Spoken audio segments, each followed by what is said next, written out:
What's going on, Sethington Squad? I'm back at it with another banging video, and today I'm going to be painting not one, but two cards from Beta and Unlimited. Second and third set in all Magic the Gathering history. And, you know, I'm going to be talking a little bit about what was happening at the time. Just a little bit of history, a little bit of Magic history for you. So stay tuned. I'm going to be showing you my painting process for both cards. But if you're a regular viewer, you already know the deal. So let me stop yammering, and I'm gonna yammer some more about stuff that I've wrote down. Beta and Unlimited were released as reprint sets to meet the unexpected and overwhelming demand for Magic the Gathering after the game's debut in August of 1993. The original alpha set sold out almost immediately. Only about 2.6 million cards were printed, which seems like a lot, but it's really like a tiny print run for how successful they were. It was far too few cards for the growing player base, and to avoid a shortage and allow more people to play, Wizards of the Coast quickly printed Beta in October 1993, fixing some of Alpha's errors as well. Even Beta couldn't keep up, so Unlimited Edition followed in December 1993 with a much larger print run, around 35 million cards. And to get some perspective on how small that is, MTG Modern. Okay, I can't find the exact number. Wow, I cannot even find their modern print runs. That's probably how massive they are. All I can find is discussions on why is Wizards printing too many cards, and the print runs for older cards, for older sets, I mean. But if you were to look at the rares, the amount of rares that were printed for Alpha, there was 1,800 rares, and for Beta, it was 7,000. For Unlimited, there was 23,500 for each rare, and Arabian Nights and Antiquities and Legends were all around 30,000 for each rare. Beta was essentially a second print run of the original limited edition, later nicknamed Alpha, containing 302 black bordered cards instead of Alpha's 295. It fixed many of Alpha's hiccups, for example adding Circle of Protection Black and Volcanic Island, cards accidentally left out of Alpha. I actually didn't know that it was... Dude, could you imagine if they actually did print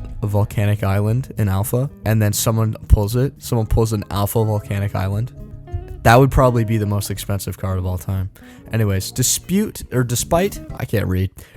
being a cleanup of Alpha, Beta still carried over some strange production quirks, a reminder of just how grassroots Magic was in its early days. One of the most famous issues is that some Beta starter decks actually contained Alpha cards. What? This happened because Wizards of the Coast used leftover Alpha stock to fulfill the high demand, sometimes mixing Alpha commons or even rares into Beta packaging, meaning if you were to buy a Beta starter deck, you could potentially get an Alpha Lotus. Maybe. It's a long shot, but it could happen. This kind of Wild West distribution is almost unimaginable today, but it's part of what makes early Magic so fascinating and historically rich. Also, it reminds me of something that they did with Zendikar, I believe. Power 9 Zendikar. There's hidden treasures, quote unquote, in Zendikar, the original Zendikar packs. And apparently Wizards HQ put the Power 9 in those packs. Yes, apparently someone opened an Ancestral Recall at this guy's pre-release. Maybe they've all been opened already. Man, there's no Wikipedia. This Wikipedia article is just empty. This guy opened a Mana Crypt. This was all 13 years ago. I guess they're all open already. If you guys have any more information about that, please let me know, because I'd like to make a video about that. That'd be cool. Beta also introduced a third art variant for each basic land, allowing the set to boast more than 300 cards as advertised. As you can see here, I actually didn't know that. Beta's cards used a 4mm corner die cut versus Alpha's more rounded corners, yielding larger artwork areas and slimmer borders. These design tweaks, a refined frame, new art, and corrected content subtly modernized the look of the game while keeping its original identity. Beta kept Alpha's card pool, but corrected mistakes, adding 2 missing cards. Alright, let's talk about Unlimited. Unlimited Edition Unlimited Edition. Unlimited Edition arrived shortly after as a white border reprint of Beta. It was printed on a massive scale, 35 million cards, to satisfy demand and to preserve Beta's collectability. Wizards of the Coast instructed the printer to swap Beta's black borders for white. A gray border was also considered but deemed too difficult, so Unlimited settled on what some called a less aesthetically satisfying white. Notably, Unlimited contained the same 302 cards as Beta, but didn't introduce any new mechanics or story, so it was essentially a reprint set, but it also printed the Power 9 in white borders, and provided I believe the cheapest printing of the Power 9 that is tournament legal. The border change itself became cultural lore. It visually distinguished limited black border cards from mass market unlimited ones because they wanted to underscore Beta and Alpha's rarity. These first three printings, Alpha, Beta, Unlimited, set the template for Magic's identity as also, before I get ahead of myself, if you want to see the Alpha card that I painted, definitely a real Alpha Black Lotus that I painted, go check out that video that I will link now.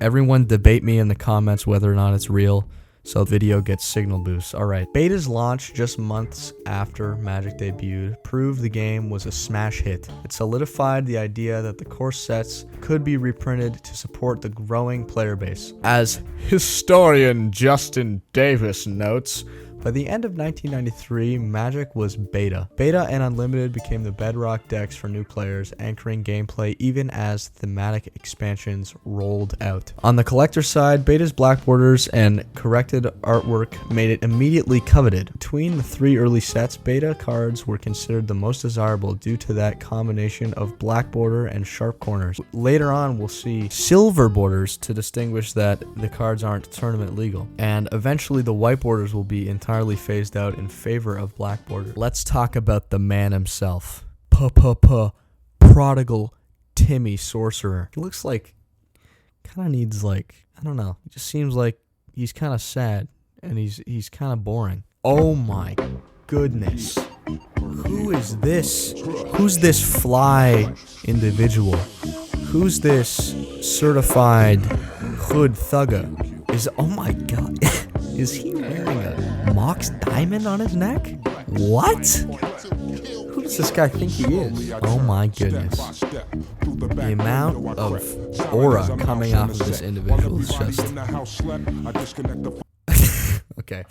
I feel terrible defacing this Beta card. This is a $13 card that I could have spent that money on a Commander staple, but I decided to make this abhorrent abomination to mankind. So you're welcome.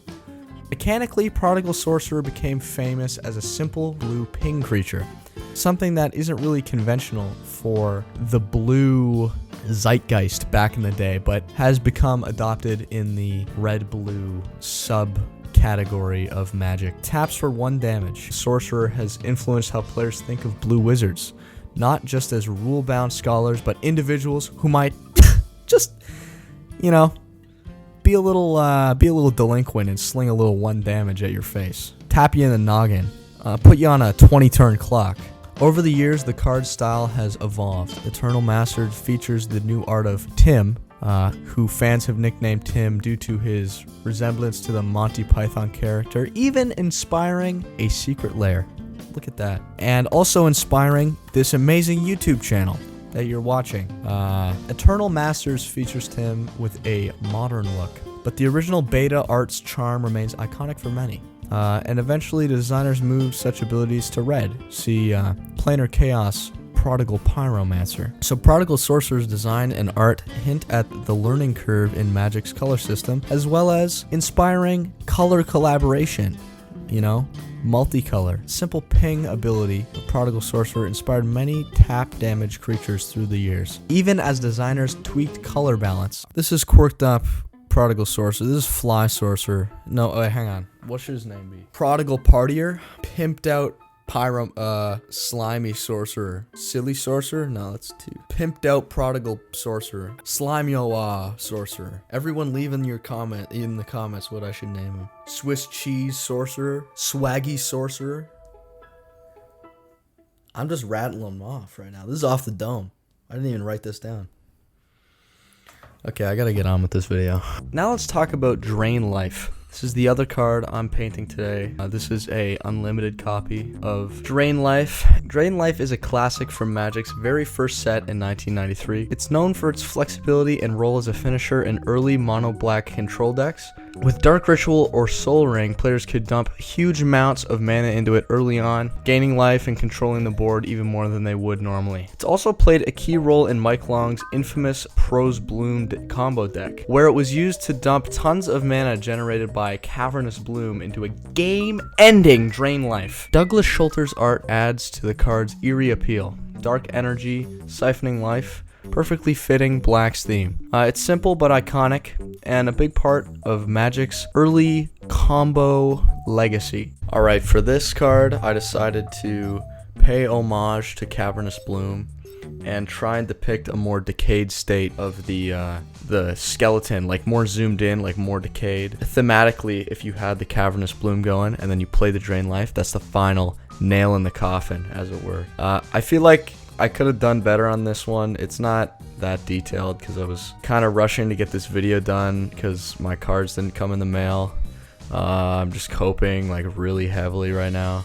Anyway, so yeah, let me know what you think in the comments. I had a lot of fun doing this. Kind of a longer video, sorry I skipped last week. Again, it was the cards, and again, I'm coping very hard. And let me know in the comments, what is your favorite wing seasoning? Like, how do you like your wings? Me personally, I'm a big fan of dry wings with Cajun seasoning and dill ranch sauce. Like a little bit of a dipping sauce, you know? It's gonna be really cool because it's gonna be at the end of the video, and then everyone who didn't watch to the end is gonna be very confused. So, bye, love you.